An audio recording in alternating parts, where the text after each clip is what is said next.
Well, first, I'd like to thank everyone for being here. I'd like to thank everyone who has assisted in this incident in regards to helping out and the community being together with us all, working on this urgent matter. But with a heavy heart, I'd like to pass that we have found Major Harris, unfortunately deceased, at North 35th Street in West Warren. This is an ongoing investigation. This is something that is very fluid at this time. My heart and my condolences out to the family. And again, I'd like to remind that this is still an ongoing and very fluid investigation. Thanks, Chief. My condolences, deepest condolences to the family. Thank you to all the community members. Thank you to all the people who called, showed some concern, and wanted to help find this little boy. Thank you to the Office of Violence Prevention, and thank you to the police department. Our community is suffering. Too many times this has happened. And it's just a terrible situation. And I know everybody's heart is hurting, and my condolences to the family. Thank you all for coming. On behalf of the City of Milwaukee Office of Violence Prevention, we extend our deepest condolences to the Harris family and the Munzenberger family. We want to urge everyone to continue to step up, to speak up, and to do something to keep women and children in our community safe.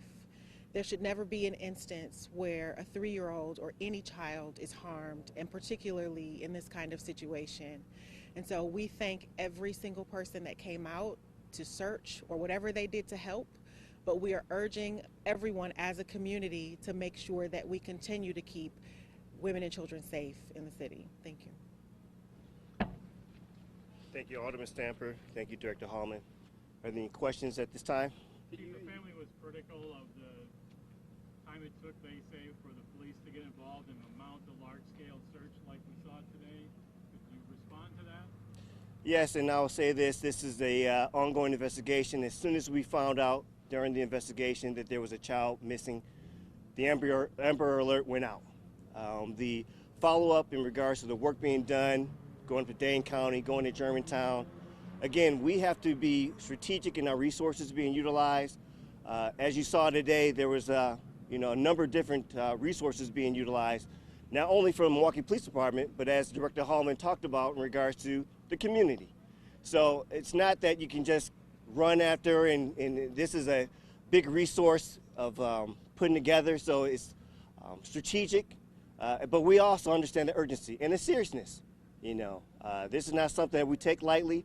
As you can see, the resources utilized here, and we continue to be there for our community when we have situations like this. Hopefully that we never have to see this again. Is there any way to know how long he was there? Not at this time. It's still a fluid investigation. Can you detail how you were led to 35th and Roar when a lot of, like you said, resources and energy were expended here? We had, through investigative leads, was able to be made aware.